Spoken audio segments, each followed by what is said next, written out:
Bismillahirrahmanirrahim. For this week, we continue with our lecture for chapter 3, which is Introduction to Socket Programming. So last week, we already discussed about inter-process communication, right? So first and foremost, you have learned that in programming, you can create a multi-process application. So for example, you have a parent process, then you use the fork function, then you get a child process, and the child can be multiple child. So when you have multiple process, so you need, right? So maybe your programming requirement need for the different process to communicate with each other, right? So in order for for example, child to communicate with a parent or parent to communicate with child to send a data between each other, you can use various methods such as pipe, or you can use IPC signals and so on, right? Okay, but right, so that is the communication between same host. Okay, so what socket is all about is, if let's say you want to conduct inter-process communication, so between two different process, but the process is resided on different hosts. For example, contoh, kita ada satu proses dekat server machine dan kita ada satu proses dekat client machine, right? So different process, so macam mana dia nak communicate between different hosts? So we can use network connection, right? So kita boleh pakai network connection.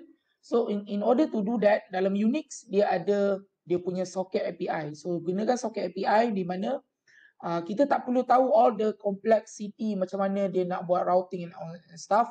So the application just use the socket API. So provided that the server and the client machine can communicate with each other, maybe can ping with each other. So dengan menggunakan that socket API, the process at different hosts can communicate with each other. So contoh, mungkin client tu terletak dekat Malaysia dan server tu mungkin terletak dekat Singapore. So even though they are geographically separated, maksudnya jauh, tapi dia still boleh communicate, dia menggunakan network. Ataupun nowadays kita gunakan TCP/IP. So itu yang kita akan belajar. Okay. Question, ada tak soalan sebelum saya continue dengan lecture kita? Mungkin berkenaan dengan chapter 2, berkenaan dengan lecture kita interprocess communication. Question?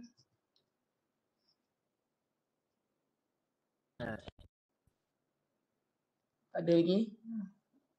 Alright. So itu yang kita fokus kelas kita socket programming. Okay, so kita belajar dulu, kita tengok dulu apa dia itu socket. So socket is a noun. So senang cerita, kalau secara bahasanya, is a especially made or specially shaped hole or set of hole into which something is fitted. So contoh kita ada electrical socket, apa lagi, macam-macam jenis socket lah kan. Tapi in term of programming, socket tu adalah yang saya cerita tadi tu. Right? So contoh kita nak communicate between kita nak communicate dengan proses yang ada dekat host yang lain.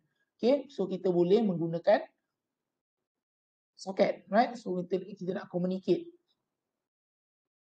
So what is socket in term of in the programming? So an interface between application and network which is used for communication between processes. Tu dia punya tu, communication between processes. So proses tu mungkin boleh jadi dekat dalam sama host, tapi selalunya orang gunakan socket ni kalau the host is resides on different host. Maksudnya ada host A dengan host B, client and server. So different host, proses tu terletak, so dia nak communicate with each other, then kita boleh guna socket. Kalau the process reside on the same host, maksudnya dekat same machine, so kita boleh gunakan pipe ataupun kita boleh gunakan shared memory and everything macam yang you guys belajar dalam chapter 2. Tapi jika dia terletak dengan different host, dekat different machine, again saya ulang balik, kita akan gunakan socket. Dan dia adalah interface between application and network. So kamu recap balik kamu belajar dalam kelas TCP/IP stack tu, saya tak ulang balik, tapi anyhow layer 5 adalah application dan layer 3 adalah network. So contoh kita nak gunakan network untuk communicate between different hosts, right? So the application must first kena go through transport layer dulu kan, layer 4. Okay, so that's why dalam bila kita nak gunakan socket, kita kena specify port apa kita nak gunakan, dan kemudiannya bila kita gunakan network, kita kena ada IP address untuk kita addresskan host tu. That's why kalau kita nak gunakan socket, dia kena ada port dan dia kena ada IP address of the end host, maksudnya yang kita nak communicate tu, host yang kita nak communicate, right? So again, a socket is just an abstraction for network communication, just as a file. So it's an abstraction for file system communication. So apa maksud dia abstraction? So contoh kita ni sebagai programmer, kita buat application di layer 5, right? So adakah kita perlu untuk redo, maksudnya kita perlu buat balik program untuk layer 4 dan layer 3, maksudnya untuk transport dan network? Tak kan? So pasal that is actually been provided, maksudnya dah ada dah TCP/IP, tak perlulah kita reinvent ataupun kita buat balik tu. So kita just gunakan sahaja. So dia just abstract. So kita sebagai programmer, kita just gunakan socket punya function ataupun socket punya API. Yang kita tahu, kita punya data kita nak send kepada kita punya client ataupun kita punya server berjalan as intended. Kita tak perlu nak tahu all the complex mechanism, macam mana how the transport layer works ataupun network layer works, right? Okay, soalan cepu mas, dekat layer 3 apa contoh protokol yang running dekat layer 3? Anyone? TCP/IP. Recap balik. Layer 3 apa protokol dekat layer 3?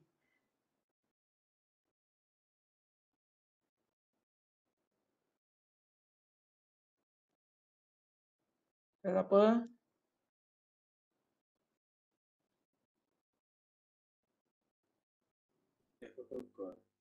Protokol kat layer 3. Ingat balik TCP/IP tu apa protokol dia? Internet protocol. Yes, betul, IP. IP protokol, yes. Kita ada IP dan kita ada satu lagi apa?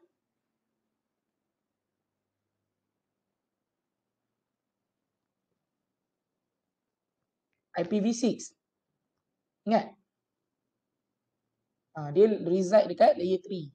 Selain tu, ada lagi tak protokol lain dekat layer 3?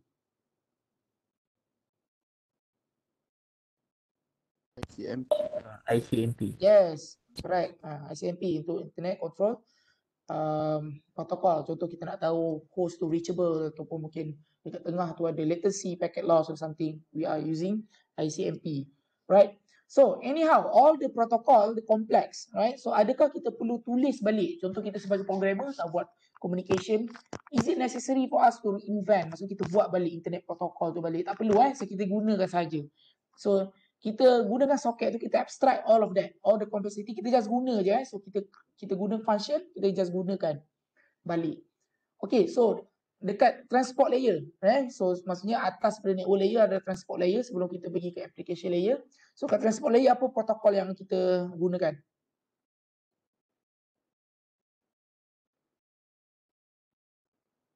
Anyone? Dekat transport layer kita guna apa? Macam mana? TCP. Yes, correct. TCP. TCP tu dia untuk provide apa? Kenapa TCP tu selalunya orang guna tak apa?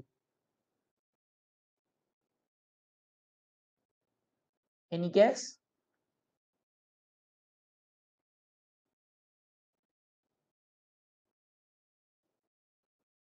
Kalau kita nak contoh communication kita between client and server tu, kalau kita nak dia what we call as reliable connection. Maksudnya server dengan client dia nak communicate, kita nak ensure yang data tu dia been sent to the client or to the other host in orderly fashion, ataupun kalau contoh data yang kita send tu ada berlaku error dekat tengah network tu mungkin kita ada packet loss or something, dia punya server, dia punya sender akan retransmit balik. Tujuan dia nak supaya reliable communication. Kalau kita ada file 10 bytes yang sampai dekat kita punya receiver pun 10 bytes. Kalau tak sampai dia akan retransmit balik. So TCP dia akan set up connection dulu. Dan kita ada another one, apa protokol another one selain daripada TCP kita guna kat transport.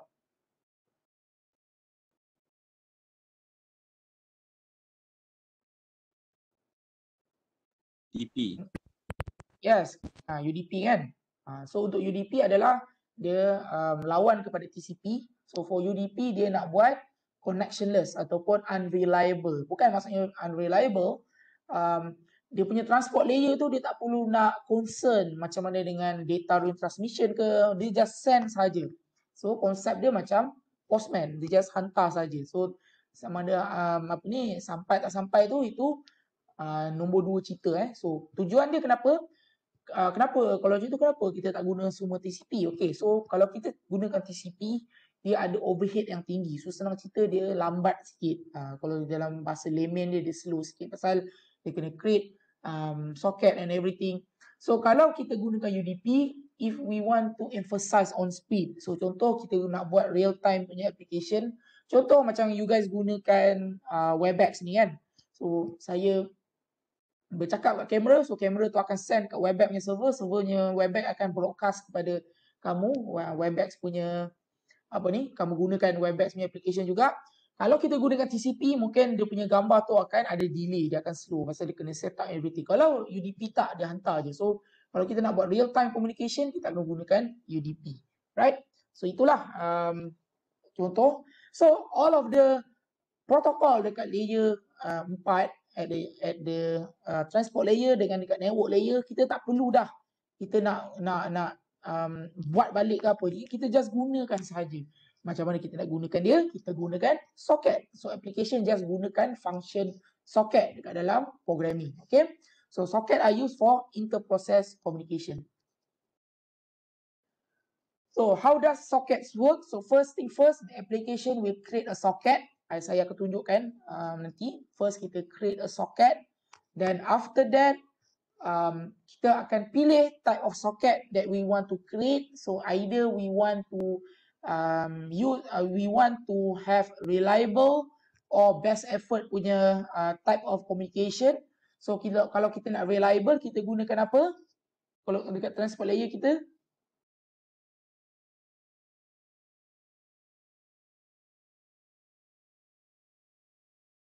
anyone?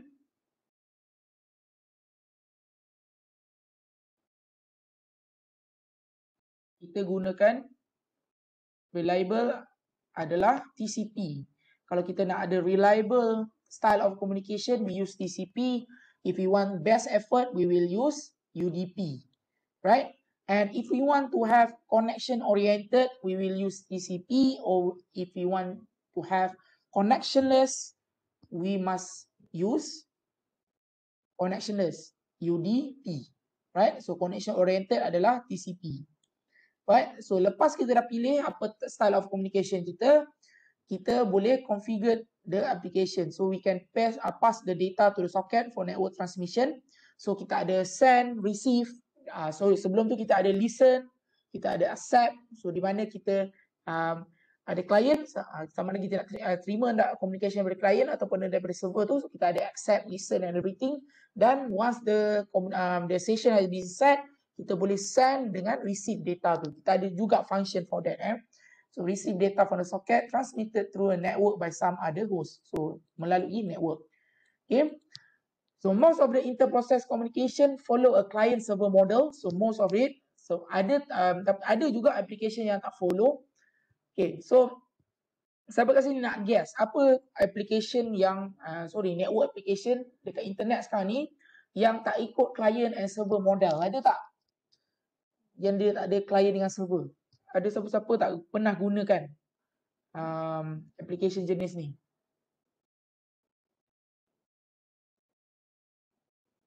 Anyone nak guess?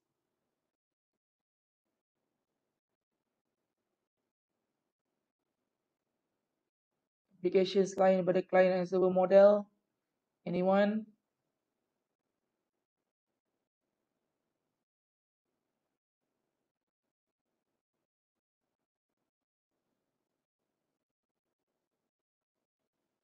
Hello, ada ke?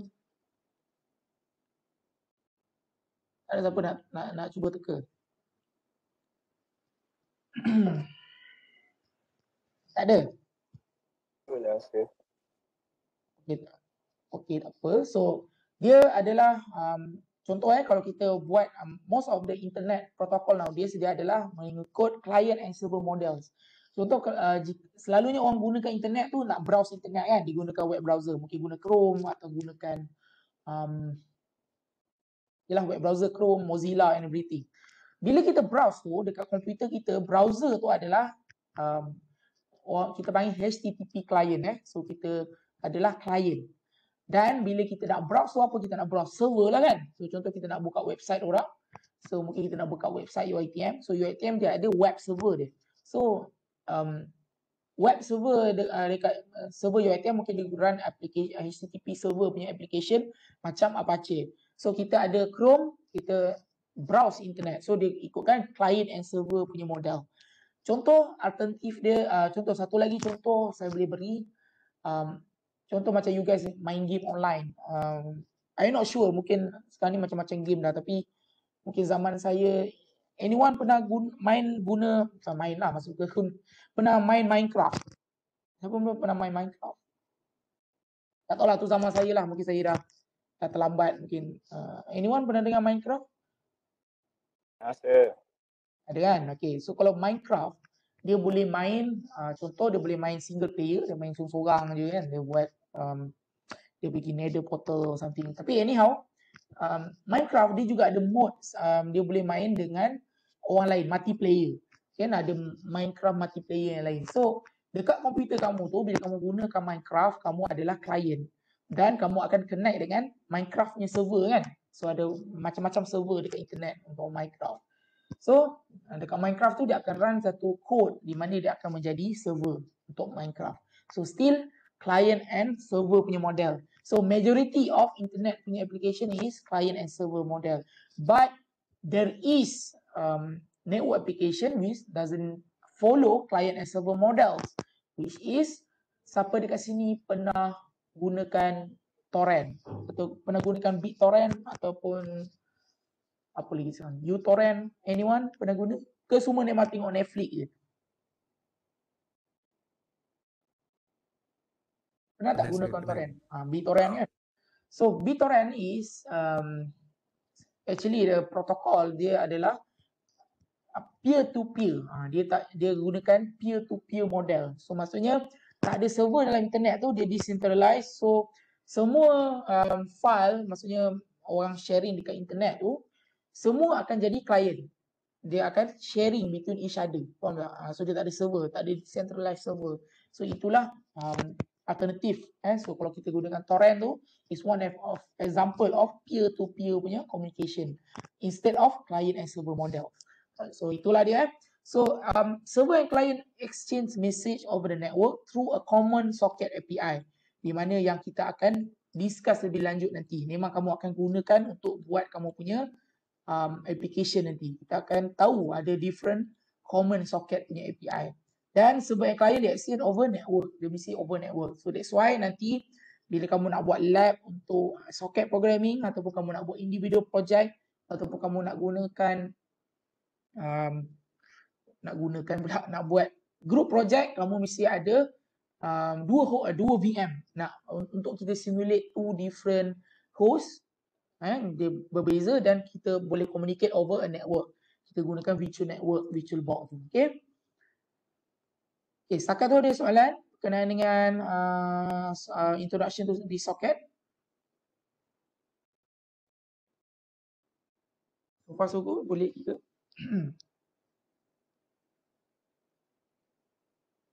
Boleh? Alright.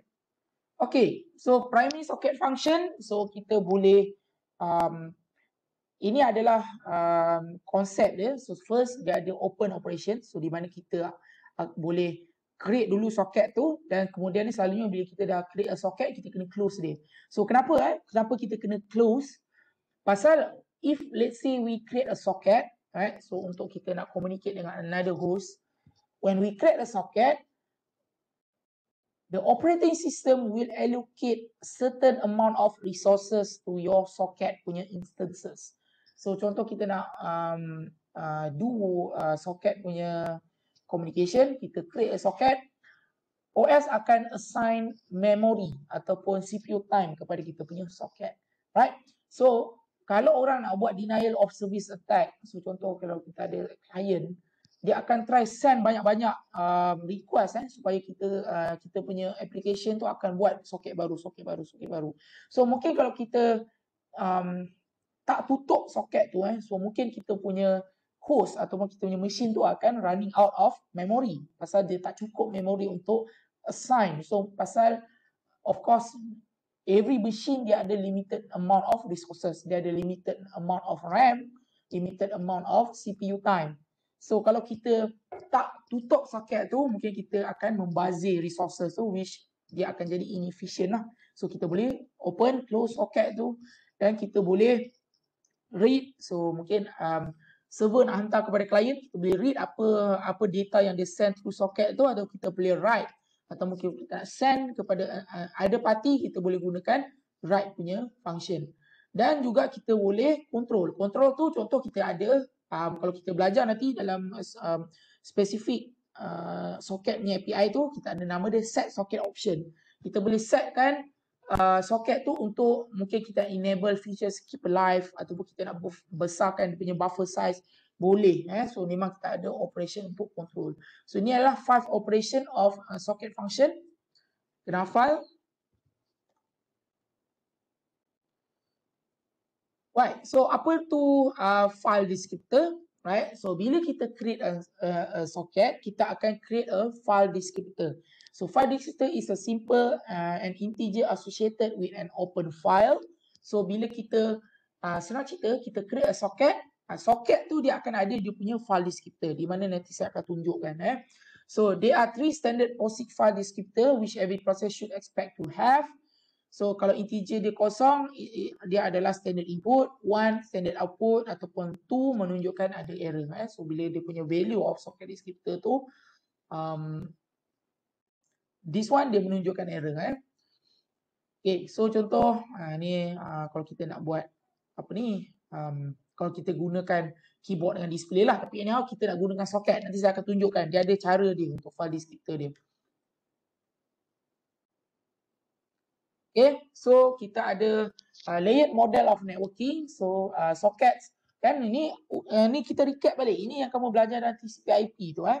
So kita ada first layer yang paling atas, kita ada application layer, di mana you guys lah kan nak buat application, nak buat file transfer protocol ke, simple mail transfer protocol, anything yang you guys nak buat communication, nak menggunakan internet. So dia sit dekat application layer, dan kita ada layer keempat which is transport layer, yang saya cakap ada TCP ataupun UDP tu. The interface between the transport layer, between the application layer and the lower layer, maksudnya transport network and everything, is the socket API yang kita akan gunakan nanti, right? So kita ada network layer, IP, dan bawah lagi kita ada data link. So data link layer, dan kita juga ada physical layer. So kalau kita cerita berkenaan dengan data link, so kita bercakap berkenaan dengan layer 2 punya protokol macam Ethernet, right? Ethernet, ataupun kita gunakan serial and everything, ataupun dekat bawah sekali kita adalah physical layer. So ulang balik, ini kita belajar ITT 400 kan? You guys ada ambil ITT 400 kan? You guys lagi, I think lagi advance kot ITT berapa lah. Tapi ada tak belajar berkenaan dengan datacom? Ada kan?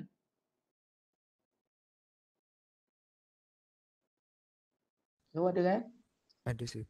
So ingat balik, so bawah sekali physical. Kalau kat physical tu kita concern macam mana kita nak transmit bit dengan byte tu, mungkin menggunakan laser, ataupun kita nak menggunakan electrical signals. So dia adalah Manchester encoding to everything.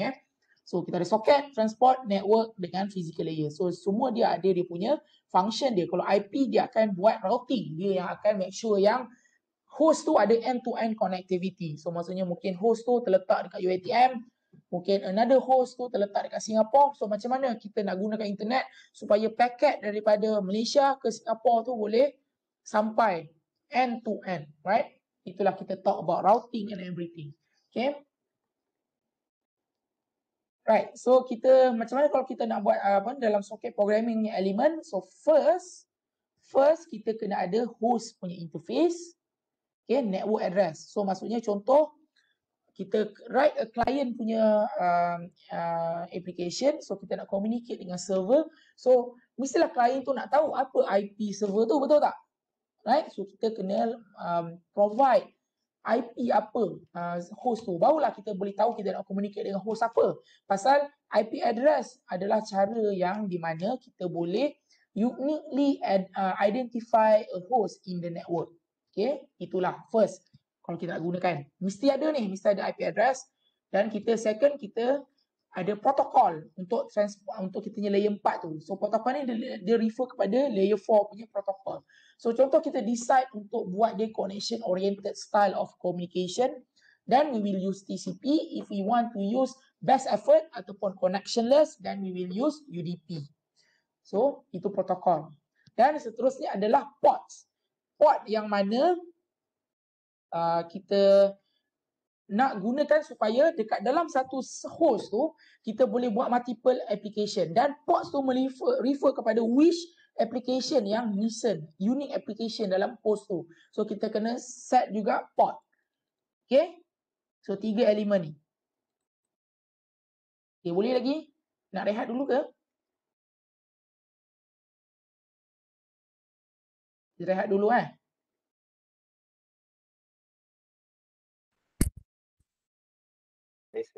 Right. Lepas ni nanti saya akan tunjukkan secara praktikal dia. Saya akan buka VM, kita akan tengok programming kita nak buat client and server punya application.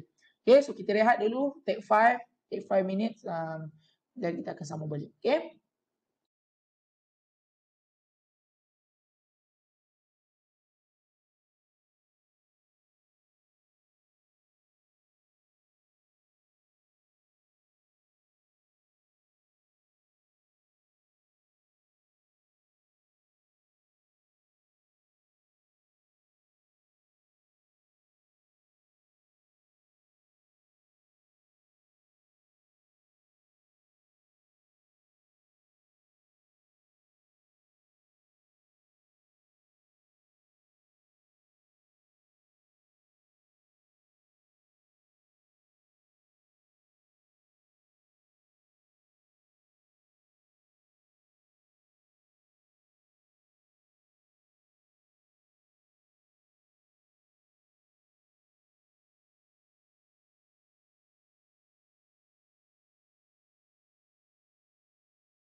Okey, dia sambung balik okey ke?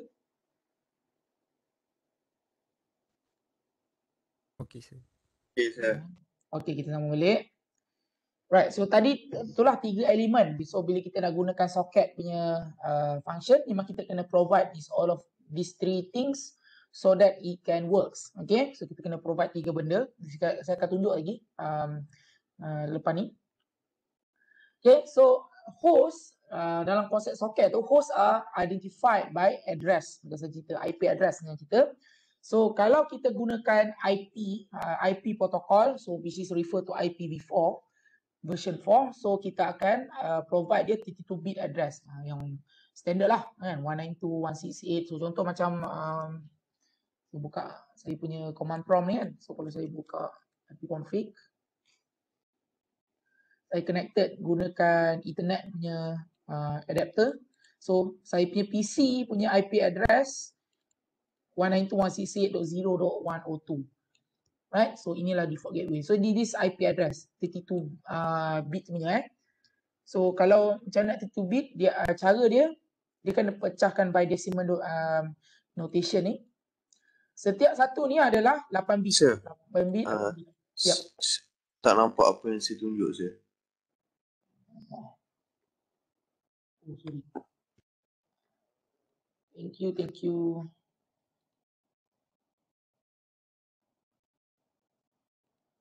Sekarang ni nampak? Nampak je. Right, so Ethernet tu, so setiap network interface dia akan ada assign IP address. Anyhow, IP address ni adalah private. Kalau kita belajar lebih lanjut berkenaan network,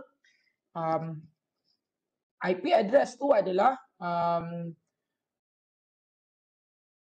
sepatutnya unik lah. Tapi since kalau kita belajar lebih lanjut, kita ada public range dengan private IP kan. So for this one is private IP lah. So this one dia somehow kita gunakan locally. So dia bukan globally routed lah. So kalau saya nak pergi internet, panjang cerita dia, kita akan buat netting semua. So somehow eventually kalau saya nak communicate over the network, saya akan juga ada what we call as public punya IP. Anyhow, untuk for this class, so ni lah, ni IP address dia yang dia refer kepada host tu.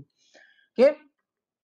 So the first value show more popular form of IPv4. So contoh kat sini, ataupun kita boleh juga gunakan dalam bentuk hexa tapi selalu kita gunakan dalam macam ni lah IP address, which is easily readable. So ini semua adalah 32 bit So contoh kat sini 8 bit, 8 bit, 8 bit, 8 bit. Okay.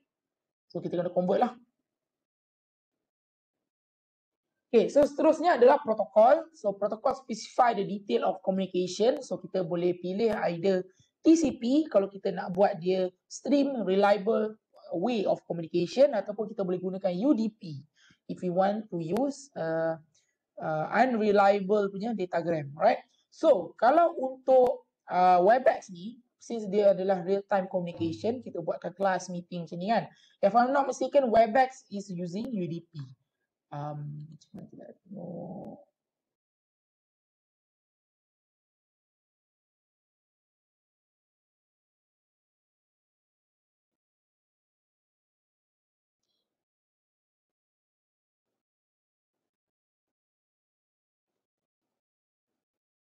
Yap.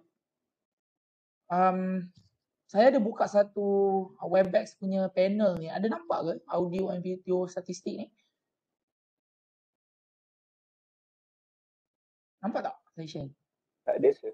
Tak Ada? ada. Oh, tak nampak kamu still nampak yang cuma slide tadi tu kan? Slide audio, sir. Alright, okay. Sekejap macam mana saya nak tunjuk? By the way, saya lecture mula-mula tadi, nampak ke saya share apa ni? Saya nampak share apa ni? Saya punya slide tadi, nampak ke? Slide nampak je. Alright. Meeting window. Okay. I think this one.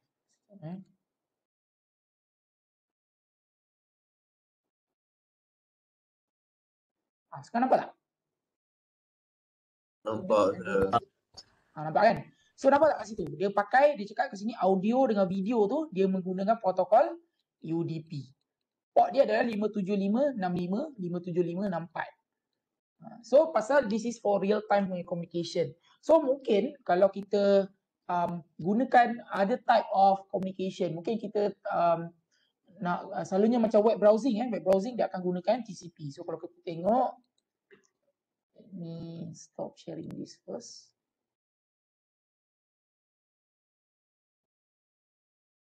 Okay, saya share balik. Let me buka Wireshark.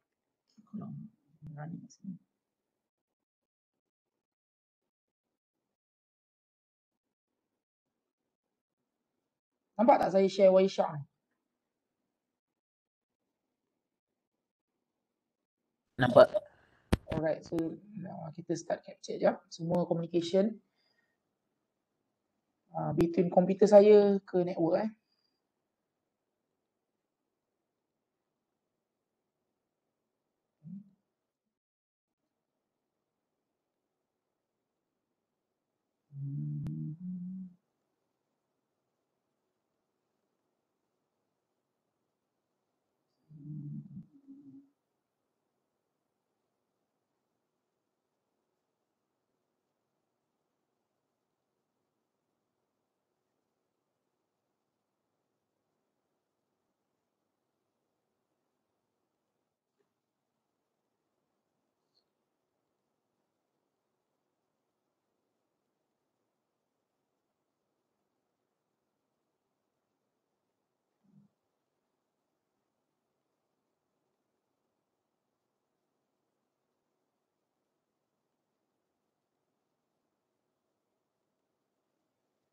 Alright.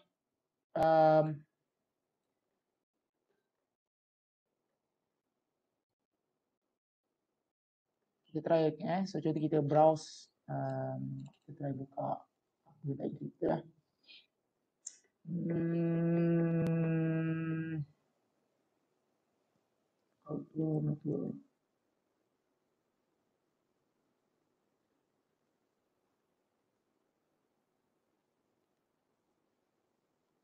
Contoh so dia tak pakai CTP, right? So kita stop capture. Still dengan saya ke? Still nampak ke saya share ni? No? Sir. Alright, so kat sini kita ada UDP. So kita try sort So dia ada different lah. Kalau kita gunakan web browsing, so nowadays kalau kita browse contoh macam kat sini, ni semua dah jadi HTTPS kan. So HTTPS dia punya protokol untuk transport tu dia dah guna TLS. Okay. So, walaupun dia TCP tapi dia ada TLS transport layer punya security. So that's why you guys nampak layer 4 kat sini TLS. Tapi kita try tengok tadi, saya ada try buat unencrypted. So this one is TCP. Pasal saya gunakan saya buka yang somehow dia tak ada TLS lah. So this one is for browsing. So ada certain gunakan TCP. Right? So itulah. So kita ada DNS pun ada. Okay. Semua kita boleh nampak. So anyhow ini yang you guys kena buat nanti. Okay. Buat application layer menggunakan TCP ataupun UDP. Okay. Ada tak mungkin nak tanya dengan you guys kan, ada tak protokol transport protokol selain daripada TCP atau UDP? Kok siapa-siapa kat sini nak guess ataupun nak pernah buat pembacaan, ada tak selain daripada TCP atau UDP? Ya. Ada ke tak ada tadi? Ada. Okey, kod boleh share dengan kelas apa selain daripada TCP atau UDP tu?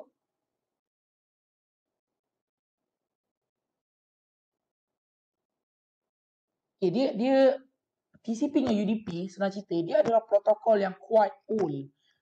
TCP/IP punya standard came out in 90s, right? So dah 20 tahun lebih lah basically on the TCP/IP kan. Walaupun it's still been used to till this day in the modern network, somehow there is several parties lah yang dia introduce new protocol. Macam-macam. Kita ada quick protocol. So somehow dia nak overcome the limitation of TCP ataupun UDP lah. So ini saja sharing kan. So contoh one of the alternative tu adalah quick. Okay. Basically been dia dah masuk dalam RFC pun. So first dia initially designed by Jim Roskin dekat Google. So this is alternative kepada UDP ataupun TCP. So senang cerita dia ambil kelebihan apa yang ada kat UDP dan TCP, dia somehow buat some kind of hybrid punya protokol lah. So for this one dia somehow dia kita akan tengok macam mana internet kita later on dia akan phase out TCP ataupun UDP. Dia akan replace with QUIC. Okay. Tapi anyhow untuk kelas ni kita akan still gunakan TCP ataupun UDP lagi lah. Okay. Right, so seterusnya adalah merefer kepada ports. So ports are virtual destination points and allow nodes to conduct multiple network communication simultaneously. Okay, kalau tak ada konsep ports ni, kita ada contoh kan dekat dalam komputer saya ni saya ada buka saya ada buka web browser, untuk saya ada buka Webex, saya ada buka pula putih ni untuk SSH. Saya ada different network punya application running.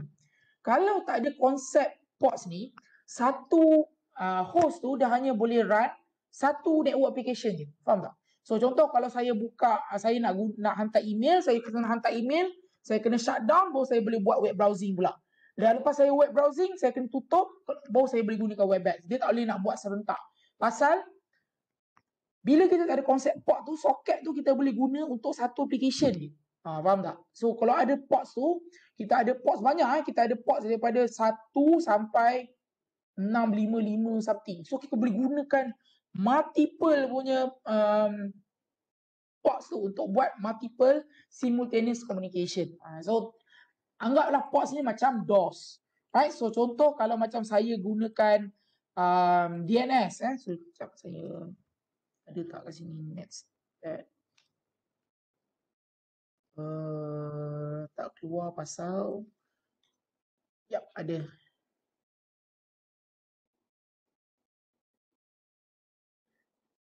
Okay, so kalau kita tengok kat sini sekejap, saya pun lupa ada punya parameter. Net start.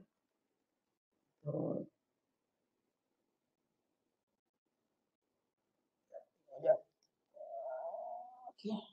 Start.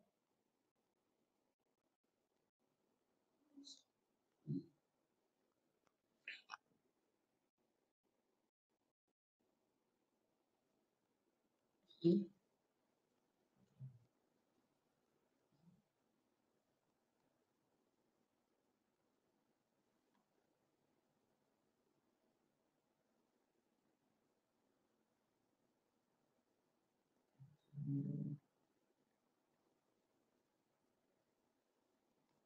Sekejap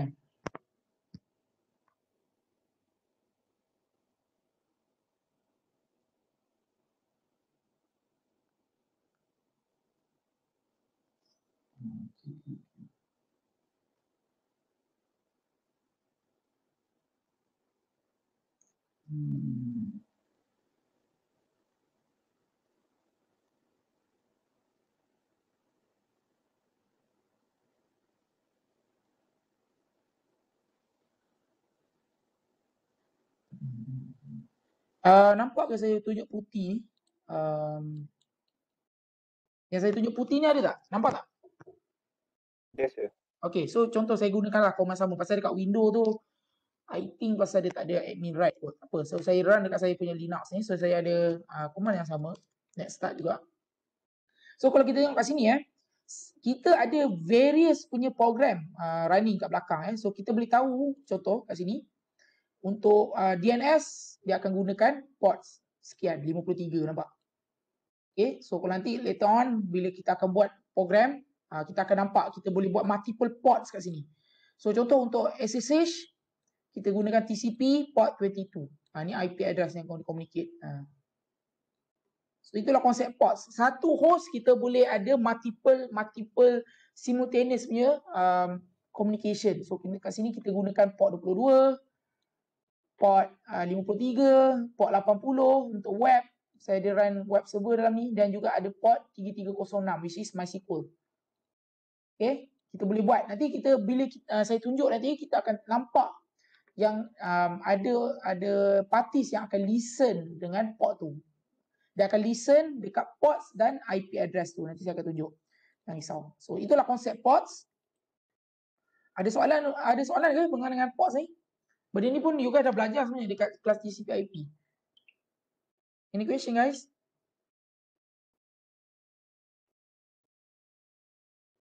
Not for now. Not for now alright.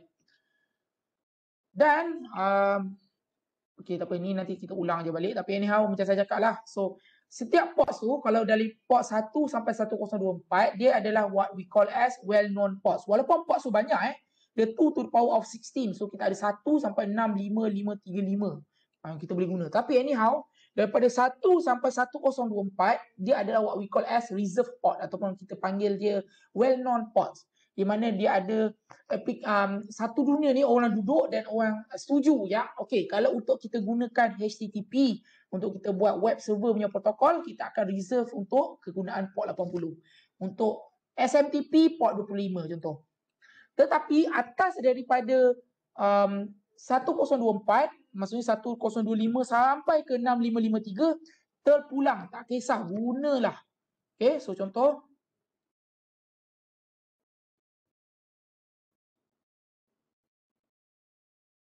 okay, so kalau kita tengok so daripada 1 sampai 1024, so this is what we call as well known punya port. Dia dah reserve untuk kegunaan existing protocol. So benda ni adalah the backbone of internet. So maksudnya contoh FTP, SSH ni memang very common punya protokol dekat dalam internet. SMTP, Telnet, Time Protocol, WHOIS, many, TechCats. Dan atas tu adalah registered port. So ada certain company lah, tapi anyhow guna je sebenarnya. Guna pun dah boleh dah sebenarnya boleh je guna. So kat sini 1080 dia gunakan contoh 134, dan lebih atas lagi ni basically just orang pakai je lah. Okay. Right, for this one. So banyak ports kita boleh guna. So kalau contoh lah satu server tu dia boleh ada multiple network communication running on. Walaupun dia ada satu IP saja. Okay, itulah konsep ports. Okay.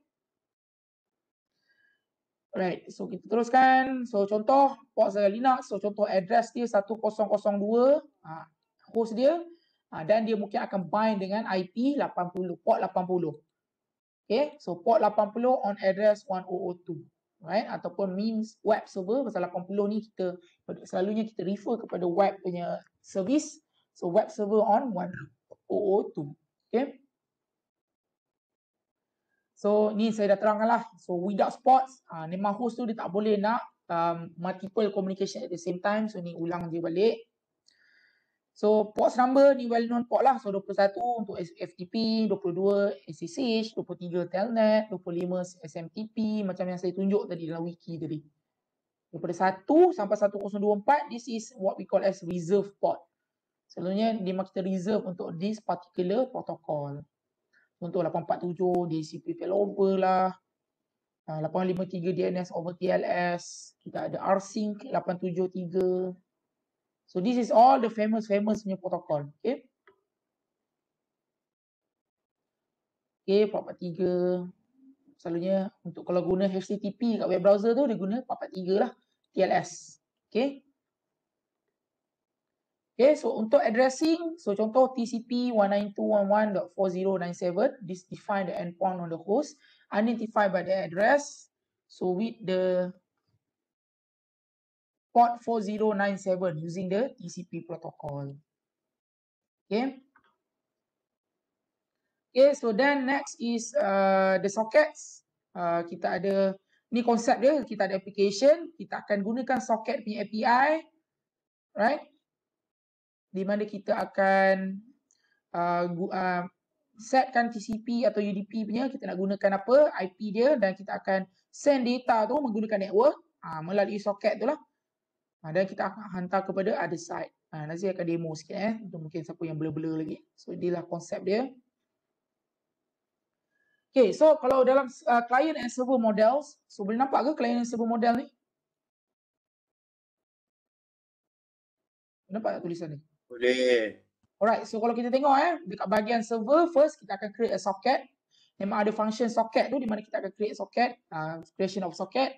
Dan kemudian dekat server dia akan bind dulu. So maksudnya kita akan bind satu soket tu dengan IP dan port apa. Kita bind dulu dan kemudian ni kita set dia kepada listen, di mana dia akan listen kepada that particular IP ataupun ports, dan kemudiannya dia akan wait for the connection from the client. Dan dekat bahagian client pula kita akan create a socket, dan kemudiannya socket tu dia akan, kalau dia nak connect dengan server tu, dia akan gunakan connect function. So dekat connect function ni kita kena bagikan IP server dan juga port server tu. Dan bila client initialize connection dengan server, kalau kita menggunakan TCP, dia akan buat three-way handshake dekat sini. Dia akan buat sync, TCP sync dan TCP acknowledge semua tu. Kalau server acknowledge, dia accept, dia akan buat three-way handshake. Dan once the connection has been established, dia akan buat data transfer. Client boleh read, server boleh write, ataupun server boleh read, client boleh write. Dia hantar je apa data yang kita nak send lah, untuk kita buat communication between proses tu. Once everything is finished, kita boleh close untuk kita releasekan the resources. Ada soalan? So this is for TCP. Kalau kita gunakan UDP, dia akan jadi lebih pendek lah. So UDP dekat server dia tak ada bind ni semua. So dia basically dia just tak ada three-way handshake tu. Client dia just send dan receive je. So dia tak ada create dulu connection tu. Nanti kita akan later on kita akan bincang lebih lanjut so this one is for TCP, dia agak banyak step dia. Tapi kalau untuk UDP dia very simplify. Dia buat socket, dia terus send dengan receive, dan kita boleh close. Pasal dia tak ada three-way handshake. Tapi kalau untuk TCP dia akan ada three-way handshake tu. Dia akan set up the connection between client and server dulu. Okay? Ada question? Ni kita recap balik je dalam kelas TCP IP. Tak ada. Alright, so seterusnya, sebelum kita nak tengok secara praktikalnya, kita juga ada berkenaan dengan berkenaan dengan you punya kan tadi kita kena spesifikkan host melalui IP address. Dalam konsep IP address ni dia panggil network bytes order. Okay, network bytes order ni dia ada what we call as Little Endian punya format ataupun Big Endian punya format. Kalau dia ada Little Endian, means the address contain the lowest order bytes, ataupun Big Endian dia ada the lowest memory address hold the highest order bytes. So senang cerita, kan kita ada IP 192.168 contoh macam ni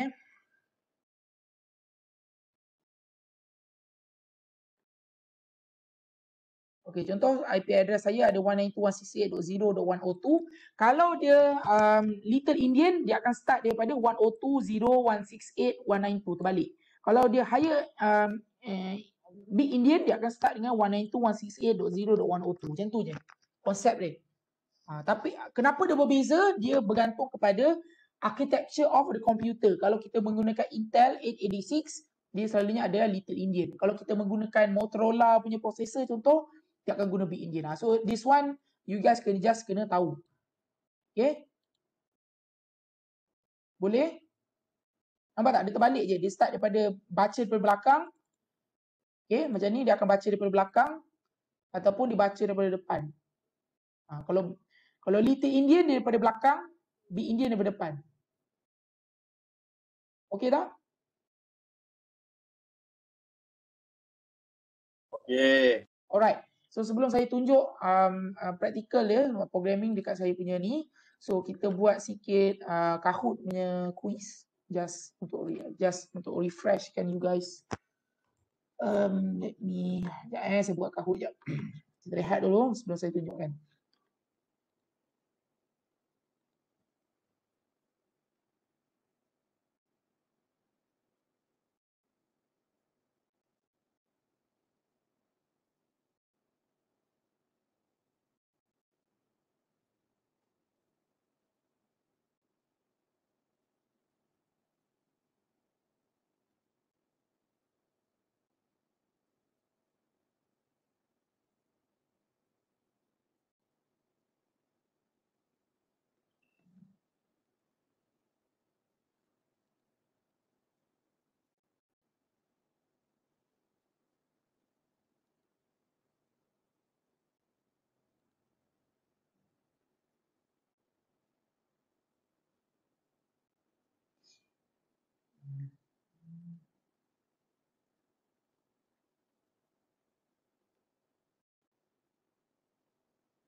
Sekejap buka Kahoot ni dia.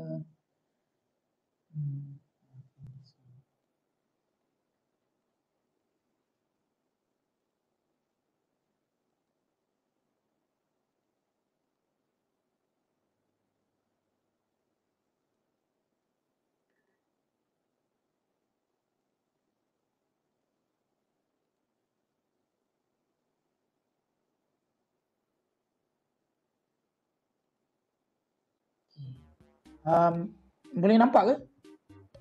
Okay, so minta buka kahoot.it tu, betul letak game pin. Kita try buat some simple Kahoot punya quiz. Okay, please.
Oh, bos 10 yang lain mana?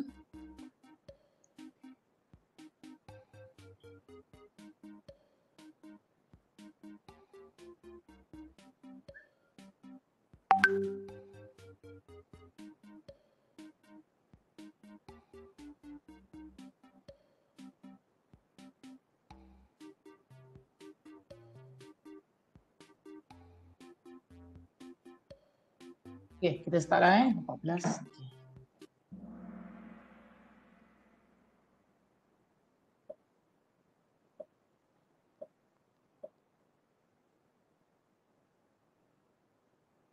What is the purpose of inter-process communication?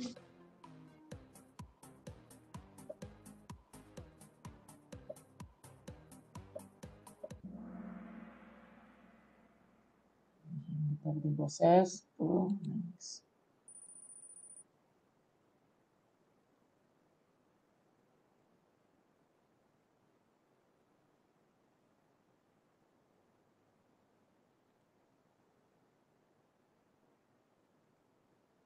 Next.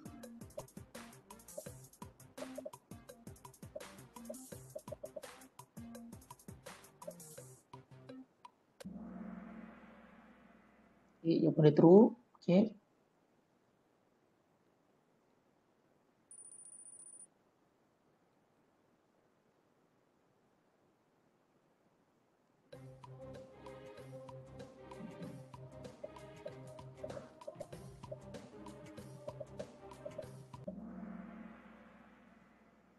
Okay, pipes, yes.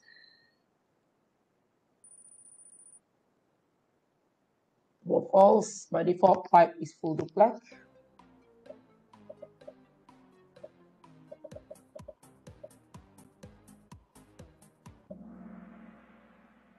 Pause, dia just bidirectional. Next.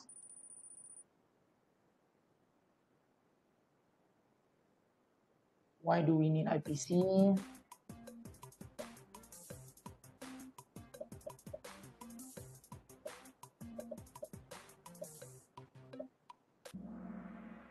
Okay, convolutional speed up. So supaya kita ada multiple process, dan bila kita ada multiple process, of course these different process need to communicate the data with each other. So kita nak buat dia convolutional speed up. Okay. Itu berkenaan dengan interprocess. Kita ada satu lagi dengan socket. Yep.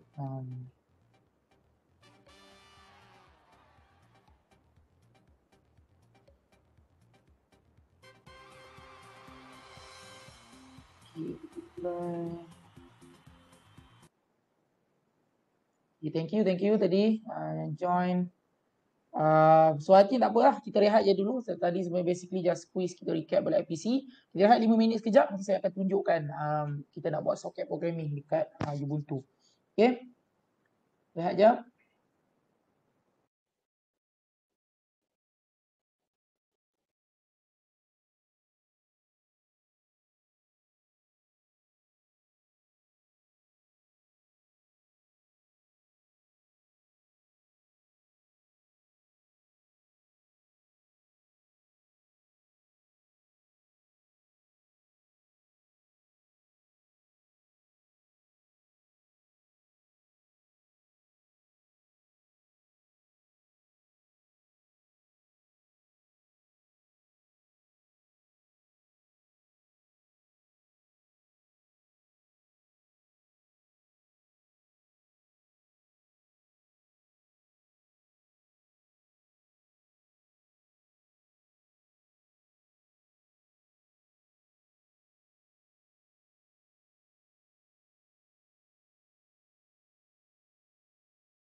Okay.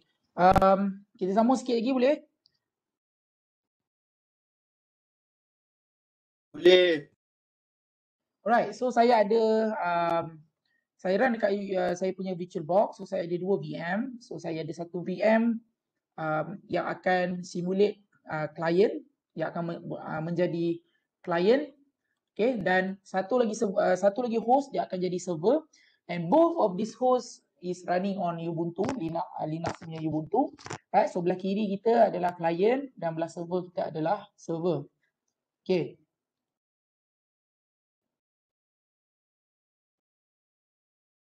Alright, so kita akan first tengok macam mana kita nak buat TCP socket. So kita pergi dulu dekat bahagian server.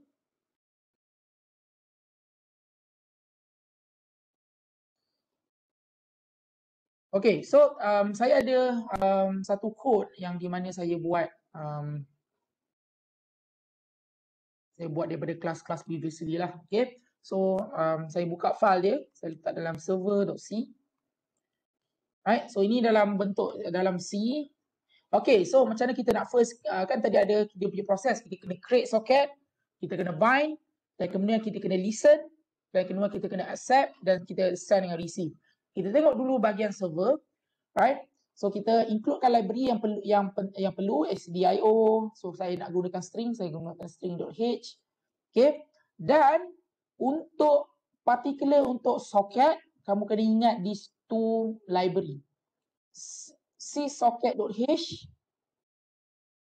dan include arpa inet.h. So these two memang perlu kalau kamu nak buat socket programming dalam C. Boleh setakat tu? Ingat ni Boleh? Boleh. Boleh sir. Alright, so seterusnya kita pergi dekat kita punya main function. So just normal name function. Okay, first thing first, kita akan nak create dulu socket. So kita declare dulu satu file descriptor. Saya terangkan tadi kan, kita ada file descriptor. So this is type of file variable tu adalah int. Satu adalah socket descriptor dan juga socket descriptor untuk bila kita accept connection daripada client. Okay, ada ni dua. Dan kita juga kena declare a struct. Ni kalau dalam C lah, kalau dalam Python tak payah sebenarnya. So dalam C kita kena declare a struct, a variable nama struct. Saya namakan variable dia socket adder in server. Kamu boleh letak je nama apa-apa. Anyhow, tujuan struct ni adalah untuk disimpan dia punya IP and dia akan simpan dia punya IP and ports punya information dalam dua ni. Dalam bentuk struct. Okay, dan saya ada declare satu string char message. So dekat sini yang kita akan send string daripada client and server. Kita simpan, kita akan letak ni dan kita akan hantar this variable. Okay, kita tengok. First, kita nak create a socket. Yang tadi tu kan, socket descriptor tadi. Kita dah declare. So socket equals, kita gunakan function socket. Function socket ni yang first thing, yang dia akan create function. Macam kita tengok dalam kita punya slide tadi. So kat sini kita akan dia akan gunakan dalam library socket.h ni. Kita create socket. Okay, so untuk kita create socket, kita kena first kita kena define, kita nak gunakan protokol apa untuk layer 3. Adakah kita nak gunakan IPv4 ataupun kita nak gunakan IPv6. So since kita nak gunakan IPv4, kita gunakan AF INET, Address Family INET. Dan seterusnya kita nak gunakan connectionless type of connection. Kita nak gunakan connection oriented ataupun reliable. Kita akan gunakan TCP. Kalau TCP dia punya keyword adalah source stream. This one. Ni keyword yang merujuk kepada ni. Dan juga this is the dipanggil parameter tu untuk menentukan dia punya jumlah buffer macam tu. Tapi anyhow kita tak kosong je selalu macam tu. Okay, boleh tu. Right? So bila dia create a socket, dalam ni dia akan jadikan socket descriptor tau. So kalau socket tu -1 menunjukkan ada error. Kita tak boleh nak create socket tu. Okay, ada error. Kalau dia selain daripada -1, then it is okay. Maksudnya dia boleh create a socket tu. So mungkin kalau error ni selalunya mungkin out of memory ke ataupun ada operating system error, your TCP/IP stack is not is not working properly. So bila kita dah create a socket, kita kena bindkan dia dengan IP dan juga port macam saya cakap tadi. So kita pergi balik kepada yang saya cakap tadi, kita ada declare a struct, nama dia letak je nama apa. Senang cerita, kita nak letakkan information IP dan host dekat dalam this variable. So kita gunakan balik tadi dekat sini server dia punya variable. So ni adalah dia punya type. Dan kita buat struct kan. Struct this one. Okay, dan server tadi kita letak first, kita nak address family IPv4 IFINET, dan kemudiannya kita akan gunakan address apa. So since this is server, okay, kita boleh letak je, kita nak letak bind dengan IP server. So IP server saya 192.168.1.46. Okay, 46. Apa tadi saya punya server ni? Okay, saya boleh bind dia dengan 192.168.1.4.6, ataupun alternatifnya saya boleh gunakan inadna. Maksudnya kita akan bind dengan semua IP yang server ni ada. So maksudnya kalau server ni ada multiple interface, ada multiple IP being assigned to the interface, kita boleh bind dengan semua. So dekat sini saya decide untuk bind dengan semua. Senang. Ataupun kita boleh tukar dengan IP lah 192.168. Okay. Dan seterusnya kita letakkan ports. So server akan bind dengan port 888. Saya gunakan port 88. Nak tukar port anything pun boleh. Okay. Kalau dia reserve port atau well known port daripada port 1 sampai 1024, kamu memang boleh gunakan juga. Tetapi bila kamu nak run, kamu kena run dia sebagai administrator sudo. Nanti pun itu saya akan tunjuk juga. Anyhow kita gunakan 888 dulu. Okay, itu untuk kita nak bind. Okay, so bila kita nak bind, kita gunakan function bind, kita letakkan socket descriptor kita yang kita create tadi, dan struct this one, server tadi, dan juga this one.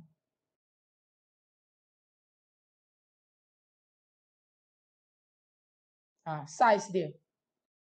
So size dia, kita letak size of server. Besar ni, this information.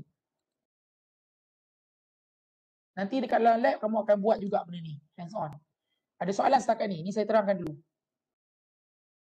Soalan?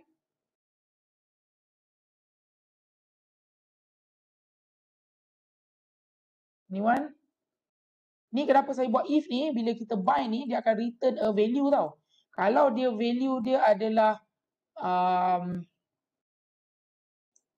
negatif, okay, maksudnya ni dia akan jadi, maksudnya error lah, dia tak berdaya nak bind dengan IP tu. So selalunya error, kenapa kita tak boleh nak bind dengan IP tu, pasal mungkin ports dengan IP tu telah digunakan macam tu, selalunya.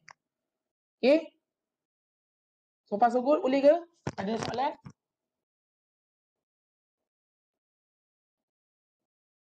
Lagi. Okay, dan seterusnya, kita ikat balik ni kita ikut proses this one, nampak? Kita create socket, kita bind, lepas tu kita seterusnya adalah kita nak listen. Okay, so kita kena setkan kita punya socket tu dalam listening mode. Kita letak je socket descriptor, kita letak 3. Okay, dia dah jadi dalam listening mode, very simple.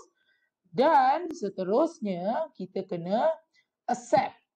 So kita nak start to listen. Kita akan buat dia dalam satu loop di mana dia akan sentiasa looping, dia akan sentiasa listen for request from a client.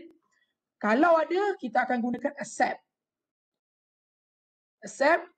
Dan accept ni kita kena letakkan socket descriptor yang kita dah letak tadi.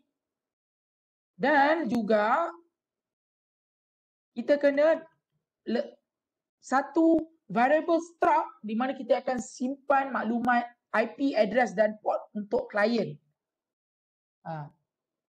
This one.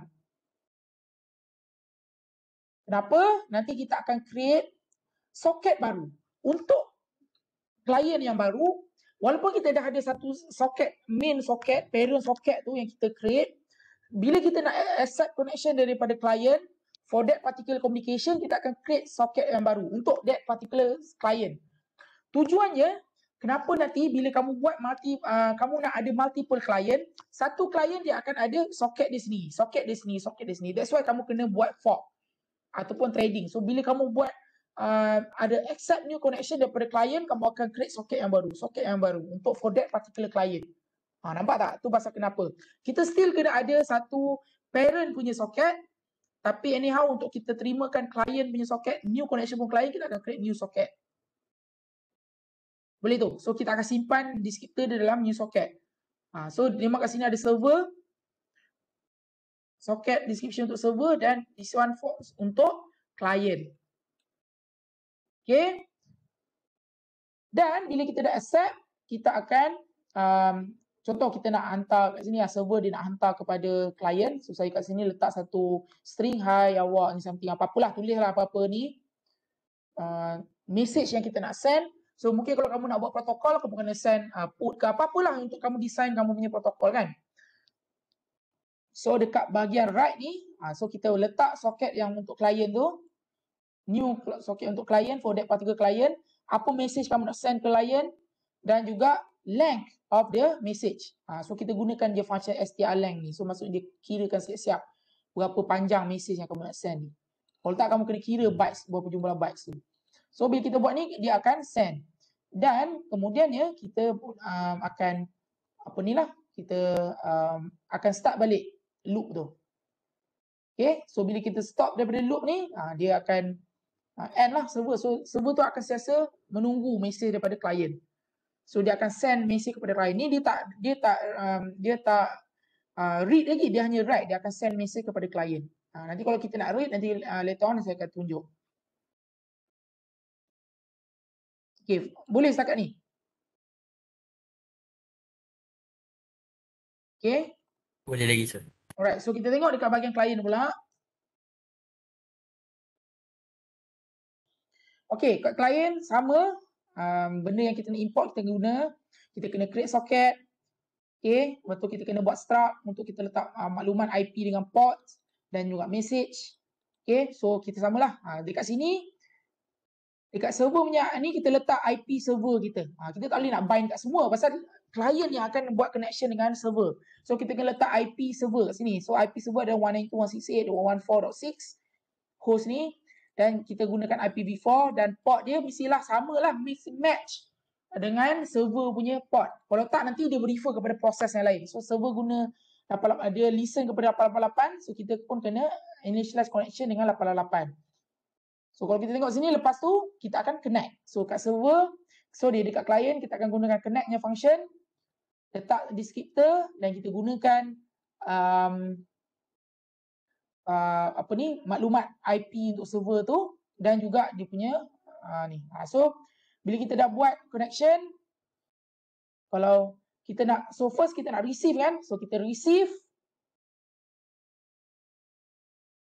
So client dia akan first dia akan send dulu.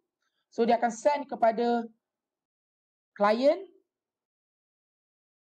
dan lepas tu client akan send kat dia kan. So dia akan receive. So dia dapat je, dia akan print out. Guna puts, dia print out dekat terminal. So kita tengok dulu. So kat server saya run dulu.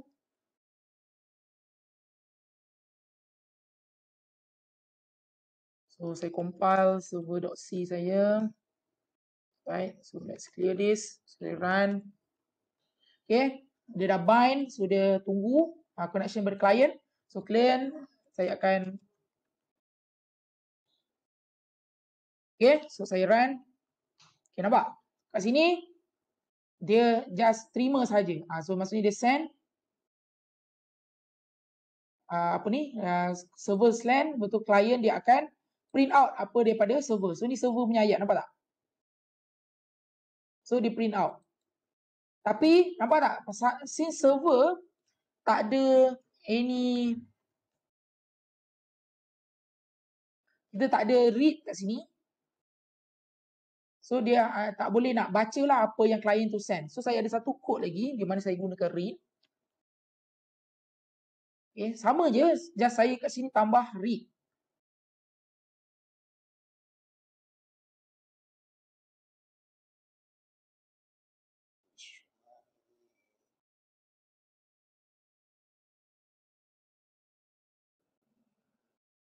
Okey, tak apa. Kalau macam tu,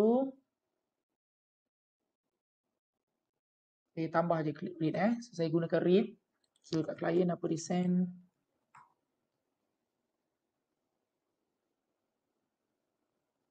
Ada soalan tanya So, saya guna kat sini, saya letak satu char juga kat sini. Maybe saya letak daripada klien. Client message. Okay, message. Saya declare satu variable. Okay, sebelum dia nak send, dia dapat dulu apa klien tu nak send kan. So, saya gunakan receive punya function.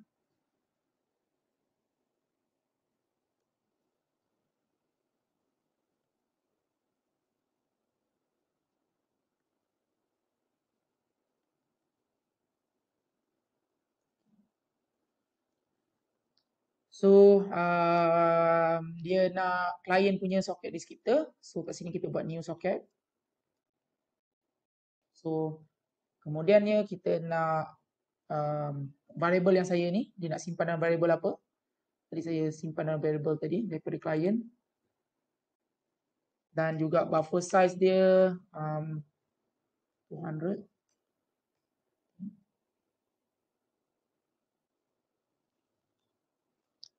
So, nanti bila kat sini saya akan just put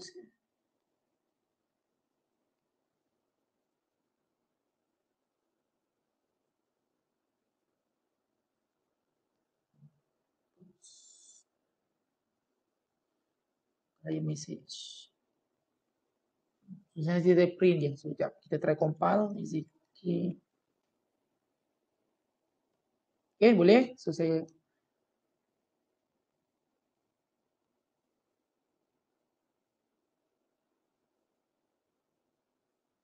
okay. So, apa dia buat dulu? Bila dia accept connection daripada klien tu, dia akan baca dulu apa klien tu nak cakap dan kemudian dia akan reply balik. Dia akan guna write dan server akan. So, kita tengok kita dah compile tadi, kita run server balik. Okay, so kita run balik klien. Okay, nampak? Nampak.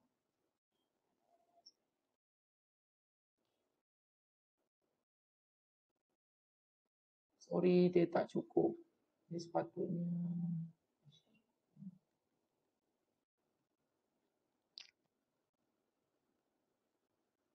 berapa besar? Yup. Kita tak setkan dia punya ni. Besar dia. Since kita gunakan 2000, kita letak 2000. Okay, pasal tadi kena segmentation fault, saya tak setkan dia punya array punya pasal kita terima kan. So,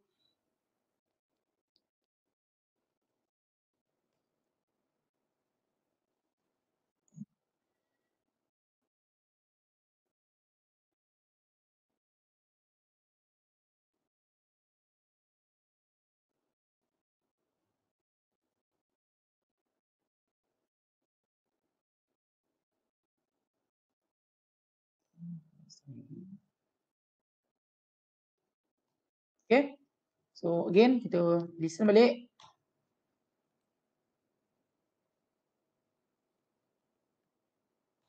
Okay. So, nampak tak kat sini? So, dekat bahagian klien tu dia send, "Hai, saya Ali, saya ada hajat besar." So, ini daripada klien. Dia akan print out tadi, receive dan server dia akan write balik, dia akan hantar balik kepada klien. So, itulah hai awak nak minang ke. Macam tu, nampak? So, boleh send, receive, ulang sampai kamu close socket tu. So, kalau kamu nak buat protokol, contoh kalau FTP, mungkin kalau FTP kamu baca dia kena buat dulu dia kena buat authentication dulu ke. So, kamu send lah dulu username, password, lepas tu baru kamu hantar file untuk kamu communicate dia punya data yang kamu nak send between client and server tu. Ini simple punya basic punya soket lah. So point dia kat sini saya nak tunjukkan dulu. Nak buat soket kena ikut this one. Untuk server, soket, bind, listen, accept, write ataupun read. Dekat client kita kena create socket, connect dan kita read dengan write. Macam saya tunjuk ni tadi. Okay, boleh tak? Ada soalan tak?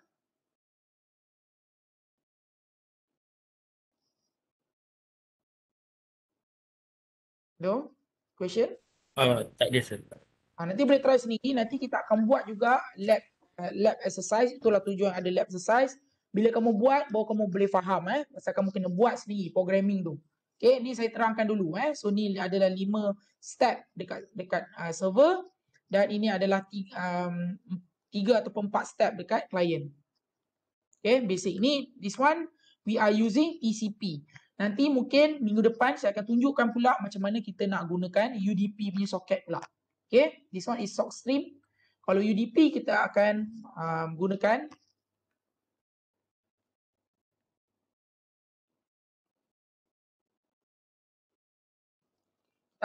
sock diagram pula, sock datagram. Okay, so dekat sini dia tak ada connect ke apa, dia terus send to, nampak tak? Tak ada connect. Kalau dekat client, dekat server pun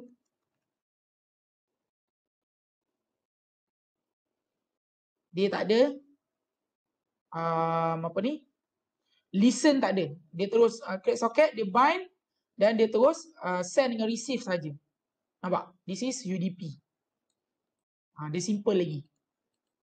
Okay? Question? Kalau tak ada, then we can end our lecture session for today. Nanti saya akan share our recording. So last chance. Any question? No, sir.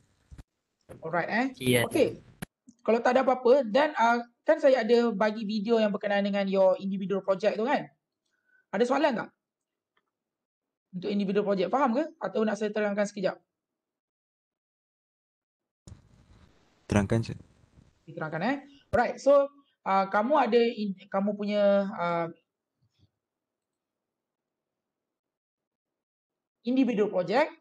So individual project kamu ni, kamu nak kena macam yang saya terangkan dalam video tu lah, kamu kena buat your own network, bukan your own, maksudnya you need to implement your network protocol. Okay, so macam saya terangkan tadi, dekat dalam internet ni dah ada banyak network protocol yang memang dalam well known port. So kalau kamu buka dekat sini, okay, so ada banyak so pilih daripada 1 sampai 1024 ni protokol-protokol yang orang dah buat. So contohlah kita ambil FTP, File Transfer Protocol. So kamu kena baca dulu File Transfer Protocol ni apa. So kalau kamu baca kat sini File Transfer Protocol, the basic thing, nampak dia akan send dulu ni lah, betul. Tujuan dia nak send a file. So kamu kena tunjukkan bila kamu buat kamu punya program nanti, kamu ada contoh client, dia ada satu file, dia boleh upload file tu kepada server. So kamu kena tunjukkan dekat server file tu dah ada. Benda yang kamu send tu dah ada. So kamu kena pilih lah dalam ni. So untuk satu protokol ni hanya 2 student saja yang boleh pilih. That's why dekat dalam WhatsApp group tu saya minta untuk kamu pilih port apa so supaya tak bertindan dengan student yang lain. So contoh kalau kita tengok senarai yang terbaru ni, contoh untuk FTP Ilya dengan Ilya dengan Ain dah guna, so student lain tak boleh ambil lah. So kena chop. Okay.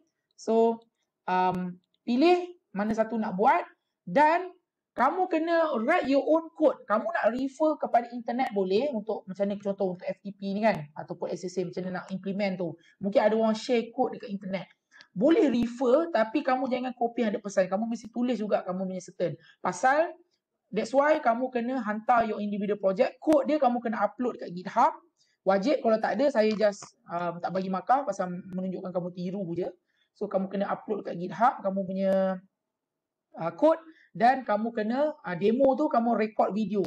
Maksimum 5 minit ataupun boleh kurang lagi. Tunjuk je, okay. Kamu terangkan, okay, belah kiri ni adalah klien, belah kanan adalah server.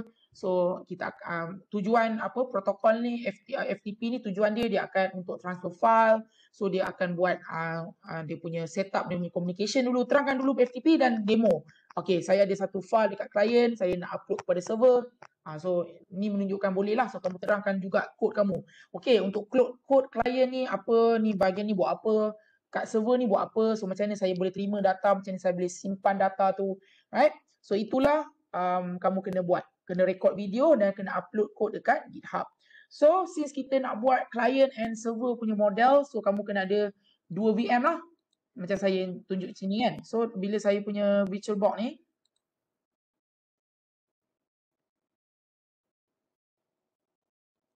so saya clone je. So contoh kat sini saya ada saya punya Ubuntu tu, saya just right click, saya clone. Ya, saya clone, so dia akan jadi satu lagi host, Ubuntu punya host, dan kamu kena ada IP yang berbeza lah, kalau tak nanti dia akan jadi konflik.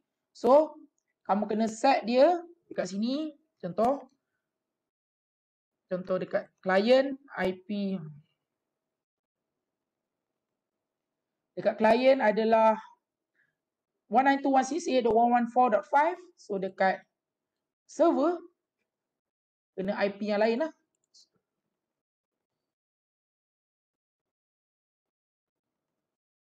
.6. So macam mana saya nak set? Saya akan setkan host only adapter. Lepas tu saya akan gunakan netplan.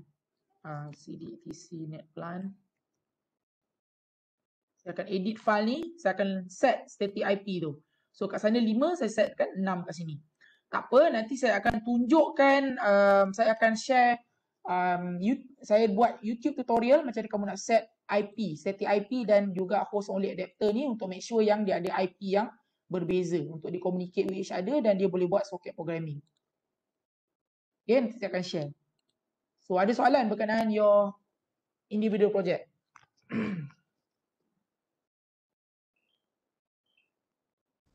Tak ada sih. Alright, so kamu Ya, kena C Python tak boleh, mesti C. Ni silap bukan silap lah, maksudnya selepas saya boleh buat Python, tapi since kamu tak belajar lagi Python, so kamu mesti gunakan individual project kamu dalam C. Dan kamu hanya perlu contoh macam FTP tu, kamu punya scope tu untuk buat dia punya basic functionality. Pasal of course lah, contoh macam FTP ni dia ada macam-macam function lagi. Dia ada dia punya dynamic port lah apa. Kamu untuk FTP kalau kamu baca dia punya RFC ataupun kamu baca dekat dia punya wiki dekat ni, penerangan dia nak transfer file kan. So kamu just tunjukkan macam dia nak transfer file tu. Dan contoh kalau kamu buat DNS apa? Kamu ada DNS server dan client. So client dia akan ada satu host, dia nak resolve-kan dia jadi IP kan. So dia akan hantar that domain kepada server, server akan translate dia kepada IP dan dia akan returnkan balik IP tu kepada client. Nampak tak basic functionality dia? Boleh tunjuk tu pun dah okey, right? Kalau nak buat extended punya function macam-macam lagi, itu memang extra mark lah. Will be rewarded kalau kamu buat the whole stack of the protocol. Okay? So I think that's all. Ada soalan lagi tak berkenaan your individual project?